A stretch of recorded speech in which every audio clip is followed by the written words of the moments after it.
The night was thick with fog when Ravi stepped into the cemetery. He had never believed in ghosts, curses, or the supernatural, but tonight, something felt different. The old graveyard, nestled at the edge of the city, had long been abandoned, except for the whispers of the wind and the occasional hoot of an owl. Yet, as he stood there, frozen in place, his phone vibrated violently in his pocket. Unknown number calling. His breath hitched. It wasn't the call itself that sent shivers down his spine, it was the fact that it was coming from beneath the ground. The ringing sound echoed eerily through the graveyard, muffled, as if it were coming from deep below. Ravi's trembling hands held the phone up to his ear. "Hello?" His voice wavered. Static crackled on the line. Then, a faint whisper. "Help me." Ravi's stomach churned. He swallowed hard and forced himself to check the caller ID again. His heart nearly stopped. It was his brother's number. But that was impossible. His brother, Aryan, had died 2 years ago in a tragic accident. Ravi had been the one to bury his phone with him, unable to part with the one thing that held their last conversations. Yet, here it was, ringing. He dropped the phone. The screen flickered before going black. 2 years ago, the night of Aryan's accident had been stormy and chaotic. Aryan had left the house in anger after an argument. Ravi had tried calling him, but Aryan never picked up.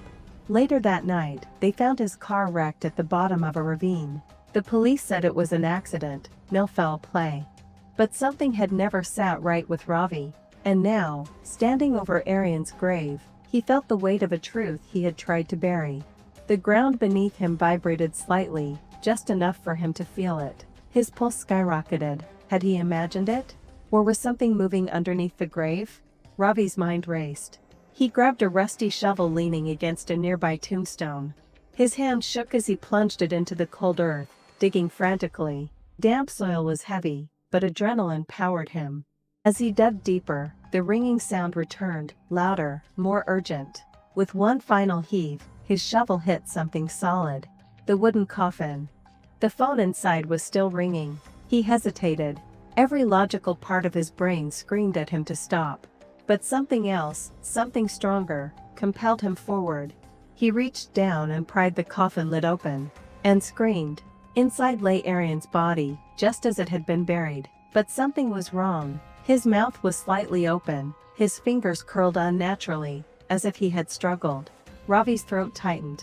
His trembling hands reached for the phone nestled near Aryan's skeletal fingers. It was still glowing. The moment he touched it, the screen flickered to life. One new voicemail. His breath hitched as he played it. A deep, distorted voice whispered, "You buried me alive." The world spun. Ravi staggered back, bile rising in his throat. His mind refused to accept it. This had to be a nightmare. Then, the impossible happened. Aryan's eyes snapped open. Ravi stumbled backward, dropping the phone. Aryan's decayed fingers twitched. A slow, guttural breath escaped his lips. His voice was hoarse, broken, barely human. "Why didn't you help me?" Ravi's vision blurred with tears. "Aryan, no. I didn't know. I thought you were dead." Aryan's lips twisted into a grotesque grin. "I was. But not before I suffered." The horror of realization crashed over Ravi. Aryan had been buried alive. The accident hadn't killed him. He had woken up underground, trapped, suffocating. And no one had heard his screams, until now. Ravi turned to run, but the moment he did, his legs gave out. He collapsed onto the dirt, gasping. His limbs felt heavy, his vision darkening. "No," Aryan's voice echoed, growing distant. "You don't get to leave me again." The last thing Ravi saw was Aryan's outstretched hand reaching for him, pulling him into the abyss. Days later, the cemetery caretaker found Ravi's body sprawled beside an open grave, Aryan's grave. His face was frozen in an expression of sheer terror. In his cold, lifeless hand was a phone. The screen flickered to life one last time. Incoming call, from Aryan, and then, it began to ring.